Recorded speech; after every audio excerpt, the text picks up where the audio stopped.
the room was just, it was like a zoo. It was full of them. They were everywhere. I mean, it was almost like going into the little underground place in London Zoo, you know, where there's monkeys climbing around in the inside space, but they're all kind of different from all over the southern hemisphere. It was like that. It was almost like they were crawling over the chairs of the theatre, and I was sitting there in complete shock. I'm like, how can there be a room full of people who look exactly like monkeys? I didn't understand, but I enjoyed it. I mean, I didn't pay any attention to the performance at all, because I was staring at all these people with these incredibly delicate hands, and kind of imagine them crawling towards me, or kind of jumping away, or being fed bits of banana or something. But anyway, I mean, there was one person that really stood out because he didn't look like a monkey, or rather, he didn't have these sort of marmoset type features or kind of little bubbling eyes. He was just huge.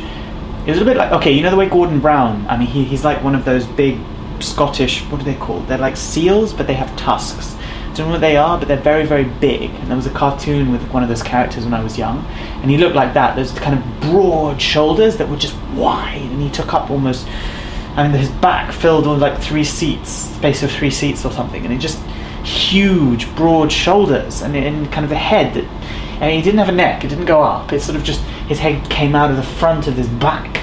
It was all back. And I can imagine him sort of bleating and on the edge of the sea, but then there were all these little kind of monkeys around him. It's like someone got the zoo wrong, and someone put the wrong animals together with this kind of beast that might eat them, but he just absolutely didn't look around, just back, with a bit of head sticking out, looking at the performance in front of him. Didn't turn around ever, whereas all these other people seemed to be kind of looking around themselves very edgily, you know, never being able to pay attention on any one particular point. And it was just horrible. I mean, can you believe? Okay, first of all, the people that we were sitting in front of stank. The entire time I was trying to watch this movie, there was this horrific smell emanating from them. They kept looking at each other and making these childish jokes. I think they must have been around kind of mid-20s, definitely didn't have any girlfriends.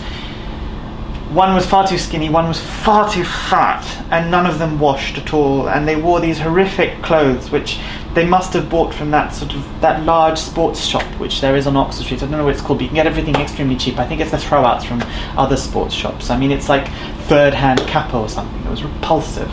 Really didn't. It completely ruined the movie. And then the hair. I mean, it was a little bit like a cloud of candy floss, which had expanded exponentially and was just there to kind of block 1/3 of the cinema screen. So all I could smell was rotting flesh, and all I could see was a kind of cloud of lines. And through that somehow there was supposed to be James Bond. I don't know. I could only hear things.